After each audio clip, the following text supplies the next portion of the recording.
As if there is only one man in Kerala who can run Kerala. കേരളത്തെ നയിക്കാൻ കേരളത്തിലെ ഒരു മനുഷ്യൻ മാത്രമേ ഉള്ളൂ എന്ന രീതിയിലാണ് ഈ പ്രചരണവും പരസ്യവും നടന്നുകൊണ്ടിരിക്കുന്നത്. And that's exactly the same philosophy as Narendra Modi in Delhi. Narendra Modi ഡൽഹിയിൽ പിന്തുടരുന്ന അതേ തത്വശാസ്ത്രമാണ് ഇവിടെയുമുള്ള ഈ പറഞ്ഞത്. Please remember who the LDF's partner actually is. നിങ്ങൾ ഓർക്കുക, ഇന്ന് ഇടതുപക്ഷ ജനാധിപത്യ മുന്നണിയുടെ പങ്കാളി ആരാണെന്ന് നിങ്ങൾ ശരിക്കും ഇന്ന് ഓർക്കുക. They are the same people who have set fire to the state of Manipur. Manipur എന്ന് പറയുന്ന സംസ്ഥാനത്തെ കത്തിച്ച ആളുകളാണ് ഇന്ന് LDFന്റെ പങ്കാളികളായിട്ടുള്ളത്. They are the same people who attacked Kerala sisters when they were in Chhattisgarh. കേരളത്തിലെ കന്യാസ്ത്രീകളെ ഛത്തീസ്ഗഡിൽ ആക്രമിച്ച അതേ ആളുകളാണ് ഇന്ന് LDFന്റെ പങ്കാളികളായിട്ടുള്ളത്. They are the same people who divide brothers against each other and spread hatred throughout the country. സഹോദരങ്ങളെ പരസ്പരം വിഭജിപ്പിച്ച് ഈ രാജ്യത്ത് മുഴുവൻ വിദ്വേഷം പരത്തുന്ന അതേ ആളുകളാണ് ഇവരുടെ പങ്കാളികൾ. Question is, why are they partnered together? ഇപ്പൊ നമ്മുടെ മുമ്പിലുള്ള ചോദ്യം എന്ന് പറയുന്നത് അവരെന്തുകൊണ്ട് ഒരുമിച്ച് വന്നു, അവരെന്തുകൊണ്ട് പങ്കാളികളാണ്? You ask any left front worker, any left front leader, if the government of Kerala actually follows left policies, and they will answer you that it does not. It is now a corporate party. നിങ്ങൾ കേരളത്തിലെ ഇടതുപക്ഷ ജനാധിപത്യ മുന്നണിയുടെ ഏതെങ്കിലും ഒരു നേതാവിനോടും പ്രവർത്തകരോടും ചോദിച്ചു നോക്കുക, കേരളത്തിലെ ഇടതുപക്ഷ മുന്നണി ഏതെങ്കിലും ഇടതുപക്ഷത്തുള്ള നയങ്ങൾ പിന്തുടരുന്നുണ്ടോ? അവർ പറയും ഇല്ല. ഇന്ന് കേരളത്തിലെ ഇടതുപക്ഷ ഗവൺമെന്റ് മുതലാളിത്ത നയങ്ങൾ പിന്തുടരുന്ന ഒരു മുതലാളിത്ത ഗവൺമെന്റ് ആണെന്ന് അവർ പറയും. In fact, in this very election, senior members, senior leaders, ministers of the LDF are fighting supported by the UDF. ഒരർത്ഥത്തിൽ പറഞ്ഞാൽ ഈ തെരഞ്ഞെടുപ്പിൽ LDFന്റെ മുൻപുണ്ടായിരുന്ന മുതിർന്ന നേതാക്കള് ഇന്ന് ഐക്യ ജനാധിപത്യ മുന്നണിയുടെ പിന്തുണയോടുകൂടിയാണ് ഈ തെരഞ്ഞെടുപ്പിൽ മത്സരിക്കുന്നത്. And if you ask them, why are you fighting supported by the UDF? You have spent your whole life in the LDF. You spent your whole life fighting for your ideology. Why are you being supported by us? ഇപ്പൊ നിങ്ങൾ അവരോട് ചോദിക്കുകയാണ്, നിങ്ങൾ ജീവിതകാലം മുഴുവൻ ഇടതുപക്ഷത്തിൽ പ്രവർത്തിച്ചു, ഇടതുപക്ഷ പ്രത്യയശാസ്ത്രത്തിന് വേണ്ടി നിങ്ങൾ ജീവിതകാലം മുഴുവൻ ചെലവഴിച്ചു, പക്ഷേ എന്തുകൊണ്ടാണ് നിങ്ങൾ ഇന്ന് ഐക്യ ജനാധിപത്യ മുന്നണിയുടെ പിന്തുണയോടുകൂടി മത്സരിക്കുന്നത്? They give two answers. The first is that the left front is no longer following pro-people policies.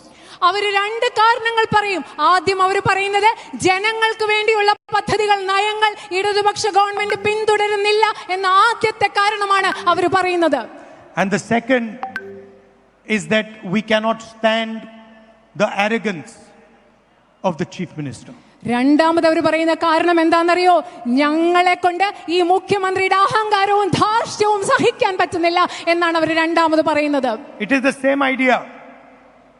In the BJP, the Prime Minister is convinced that he is not the Prime Minister of India, but the King of India. ഇതേ ആശയം തന്നെയാണ് BJPയിലും ഉള്ളത്. BJPയിൽ പ്രധാനമന്ത്രിയുടെ ബോധ്യം എന്താണെന്ന് അറിയുമോ? ഞാൻ ഈ രാജ്യത്തിന്റെ പ്രധാനമന്ത്രിയല്ല, മറിച്ച് ഈ രാജ്യത്തിന്റെ ഇന്ത്യയുടെ രാജാവാണ് താൻ എന്നാണ് പ്രധാനമന്ത്രി ധരിക്കുന്നത്. He told a TV interviewer that I am not biological. അദ്ദേഹം ഒരു TV അഭിമുഖത്തിൽ പറഞ്ഞു, ഞാൻ ജൈവശാസ്ത്ര ആളല്ല എന്നാണ്. Talk directly to God. ഞാൻ ആളാണെന്നാണ് അദ്ദേഹം. The Prime Minister's words. ഇതാണ് Prime Minister's words. പ്രധാനമന്ത്രിയുടെ വാക്കുകളാണ്. Imagine the fantasy that he is living in. നിങ്ങൾ ആലോചിച്ച് നോക്കുക, ഏത് കാൽപ്പനിക ലോകത്താണ് ഇന്ത്യയിലെ പ്രധാനമന്ത്രി ജീവിച്ചിരിക്കുന്നത് എന്ന്. And the same idea is over here in Kerala. കേരളത്തിലും അതേ ആശയം തന്നെയാണുള്ളത്. The chief minister thinks he is the king of Kerala. കേരളത്തിലെ മുഖ്യമന്ത്രി വിചാരിക്കുന്നത് അദ്ദേഹം കേരളത്തിലെ രാജാവാണെന്നാണ്. Somebody opposes him, he can have him beaten up, attacked, thrashed, whatever. ആരെങ്കിലും അദ്ദേഹത്തെ എതിർത്ത അവരെ അടിക്കുക, ആക്രമിക്കുക, അവരെ എന്ത് വേണമെങ്കിലും ചെയ്യുക. What is the proof that there is a partnership. എന്താണ് ഇവർ തമ്മിൽ ഒരു പങ്കാളിത്തമുണ്ട് എന്നതിന്റെ തെളിവ്? The first proof is that in every single speech, Narendra Modi talks about religion, temples, God. ആദ്യത്തെ തെളിവെന്ന് പറയുന്നത് തന്റെ ഓരോ പ്രസംഗത്തിലും നരേന്ദ്രമോദി വന്ന് ദൈവങ്ങളെ കുറിച്ച്, അമ്പലങ്ങളെ കുറിച്ച്, മതത്തെ കുറിച്ച് സംസാരിക്കും. He says he is the protector of Hinduism. അദ്ദേഹം പറയുന്നത് ഞാനാണ് ഹിന്ദു മതത്തിന്റെ സംരക്ഷകൻ എന്നാണ് നരേന്ദ്രമോദി പറയുന്നത്. And then when the left front leaders steal from Sabrimala temple, steal from Ayyappa, the Prime Minister says nothing, not one word. എന്നിട്ട് അതല്ല, ശബരിമലയിൽ നിന്ന് ഇടതുപക്ഷ നേതാക്കൾ സ്വർണം കവർന്നപ്പോ അദ്ദേഹം പ്രധാനമന്ത്രി ഒരു വാക്കുപോലും അതിനെക്കുറിച്ച് പറഞ്ഞിട്ടില്ല. He's forgotten religion, he's forgotten God, he's forgotten the temple, everything forgotten. അദ്ദേഹം അമ്പലങ്ങളെ മറന്നുപോയി, അദ്ദേഹം ദൈവത്തെ മറന്നുപോയി, അദ്ദേഹം മതത്തെ മറന്നുപോയി, അദ്ദേഹം എല്ലാം മറന്നുപോയി. Because he needs to protect the left front. എന്താണെന്നറിയുമോ? അദ്ദേഹത്തിന് ഇടതുപക്ഷത്തെ സംരക്ഷിക്കണം. The second proof, I fight the BJP. I walked 4,000 kilometers from Kanyakumari to Kashmir. രണ്ടാമത്തെ തെളിവെന്ന് പറയുന്നത് ഞാൻ ബിജെപിക്കെതിരെ പോരാടുന്നു. കന്യാകുമാരിയിൽ നിന്ന് കാശ്മീർ വരെ 4000 കിലോമീറ്റർ ഞാൻ നടന്നു. I was interrogated for 55 hours by the ED. Enforcement directorate 55 മണിക്കൂറുകളാണ് എന്നെ ചോദ്യം ചെയ്തത്. My government house was taken away by the BJP. BJP എന്റെ ഔദ്യോഗിക വസതി നീക്കം ചെയ്യുകയാണ് ചെയ്തത്. I am giving this speech, but I'm out on bail. ഞാനിപ്പോ നിങ്ങളോട് ഈ സംസാരിച്ചുകൊണ്ടിരിക്കുമ്പോൾ, പ്രസംഗിക്കൊണ്ടിരിക്കുമ്പോൾ ഞാൻ ഇവിടെ ജാമ്യത്തിലാണ് നിൽക്കുന്നത്. My Lok Sabha membership was cancelled. അവരെന്റെ ലോക്സഭാ അംഗത്വം റദ്ദാക്കുകയാണ് ചെയ്തത്. ED, Income Tax Department, I am their main target. Income tax വകുപ്പിന്റെയും ഇഡിയുടെയും പ്രധാന ലക്ഷ്യം എന്ന് പറയുന്നത് ഞാനാണ്. BJP's media cell, I am their main target. ബിജെപിയുടെ മാധ്യമ വിഭാഗത്തിന്റെ ഏറ്റവും വലിയ ലക്ഷ്യം എന്ന് പറയുന്നത് ഞാനാണ്. How come BJP does not attack the Chief Minister of Kerala? പക്ഷേ എന്തുകൊണ്ടാണ് ബിജെപി കേരളത്തിലെ മുഖ്യമന്ത്രിയെ ആക്രമിക്കാത്തത്? How come no interrogation of him and his family? അദ്ദേഹത്തിന്റെയും അദ്ദേഹത്തിന്റെ കുടുംബാംഗങ്ങളെയും എന്തുകൊണ്ടാണ് ചോദ്യം ചെയ്യാത്തത്? How come no revocation of his membership of the Vidhan Sabha? അദ്ദേഹത്തിന്റെ നിയമസഭാ അംഗത്വം റദ്ദാക്കുന്നത് എന്തുകൊണ്ട് ചെയ്തില്ല? Because he is in partnership with the BJP. എന്തുകൊണ്ടെന്നാൽ അദ്ദേഹവും ബിജെപിയും തമ്മിൽ കൂട്ടുകച്ചവടമുള്ളത് കൊണ്ടാണ് ഇത് സംഭവിക്കാത്തത്. And why he is in partnership is very clear. എന്തുകൊണ്ടാണ് അദ്ദേഹം ബിജെപിയുമായിട്ട് ഒത്തുചേരുന്നു എന്നുള്ളത് വളരെ വ്യക്തമാണ്. BJP knows that the left front can never challenge the BJP. കാരണം ബിജെപിക്ക് അറിയാം, ഇടതുപക്ഷ ജനാധിപത്യ മുന്നണിക്ക് ഒരിക്കലും ബിജെപിക്കെതിരെ വെല്ലുവിളി ഉയർത്താനാവില്ലെന്ന്. BJP knows that left front is at most in 1 or 2 states. ബിജെപിക്ക് അറിയാം, കൂടിപ്പോയാൽ 1 or 2 സംസ്ഥാനങ്ങളിൽ മാത്രം ഇടതുപക്ഷ മുന്നണി ഉണ്ട്. The real challenger of the BJP, ideological challenger, political challenger is the Congress party and the UDF. പ്രത്യയശാസ്ത്രപരമായി, രാഷ്ട്രീയപരമായി ബിജെപിയുടെ ഏറ്റവും മുഖ്യ വെല്ലുവിളി എന്ന് പറയുന്നത് ഇന്ത്യൻ നാഷണൽ കോൺഗ്രസ് മാത്രമാണ്. So the Prime Minister of India and Amit Shah use the Chief Minister's corruption to trap him.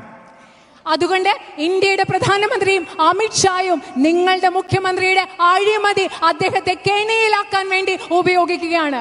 The same way the Prime Minister of India is trapped by Donald Trump, your Chief Minister is trapped by Mr. Modi.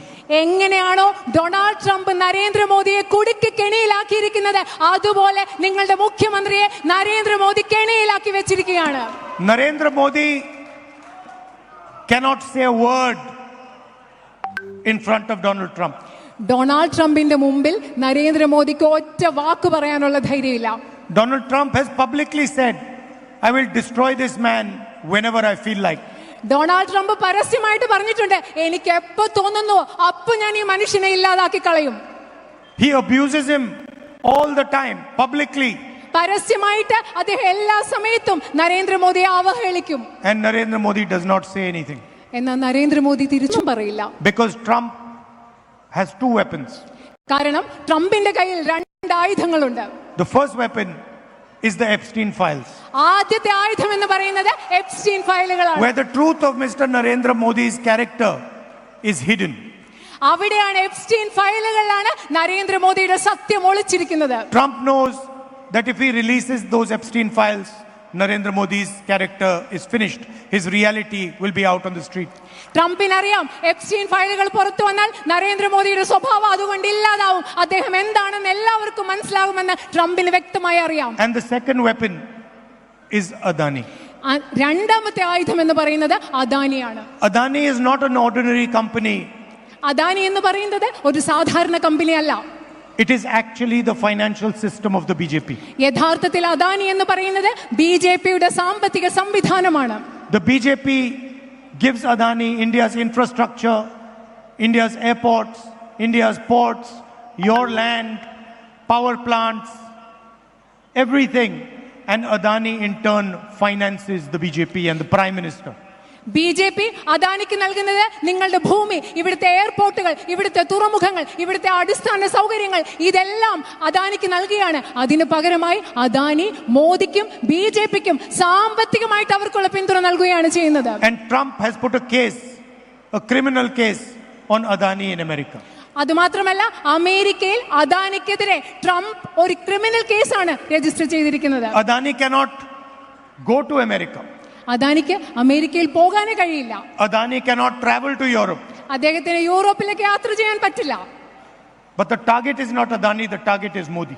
പക്ഷേ അവരുടെ ലക്ഷ്യം എന്ന് പറയുന്നത് അദാനിയല്ല, അവരുടെ ലക്ഷ്യം നരേന്ദ്രമോദിയാണ്. And the Americans used this connection, this control over Modi to make him, force him to sign the US-India deal. നരേന്ദ്രമോദിയുടെ മേൽ അമേരിക്കയ്ക്കുള്ള ഈ നിയന്ത്രണം ഉപയോഗിച്ച് അദ്ദേഹത്തെ നിർബന്ധിച്ചാണ് അദ്ദേഹം അമേരിക്കയുമായിട്ടുള്ള വ്യാപാര കരാർ അവർ ഒപ്പുവെപ്പിച്ചത്. Narendra Modi gave away India's agriculture. ഇന്ത്യയുടെ കാർഷിക മേഖലയെ അമേരിക്കയ്ക്ക് ഒപ്പിട്ട് കൊടുത്തു. He gave away India's energy security. അദ്ദേഹം ഇന്ത്യയുടെ ഊർജ്ജ അവർക്ക് കൈമാറി. You'll be shocked to know that India can today not buy oil from anyone without US permission. നിങ്ങൾക്കറിയുമോ, ഇന്ന് അമേരിക്കയുടെ അനുമതി ഇല്ലാതെ ഇന്ത്യക്ക് മറ്റൊരു രാജ്യത്ത് നിന്നും എണ്ണ വാങ്ങിക്കാൻ സാധിക്കില്ല. In the most dangerous time, when there is a war going on in Iran, when oil prices are going to climb, when gas prices are going to climb, Narendra Modi has signed away India's energy security. വളരെ